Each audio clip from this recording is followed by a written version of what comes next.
Hello, today I am going to guide you on how to count the number of words in Microsoft Word using two different methods. Microsoft Word automatically keeps track of word count. To check it, look at the bottom left corner of the window. There you still see a live word count. Click on the word count to open a detailed summary. This menu shows pages, words, characters, paragraphs, and more. To exclude footnotes and endnotes from the count, just uncheck the box.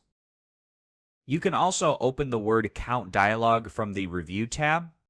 Click Review, select word count.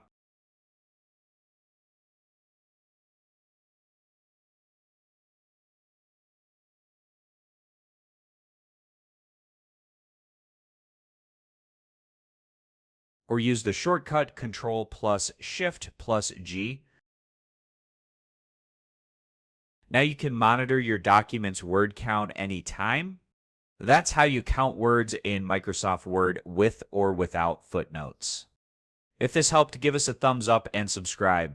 Don't forget to hit the bell so you never miss a new tip.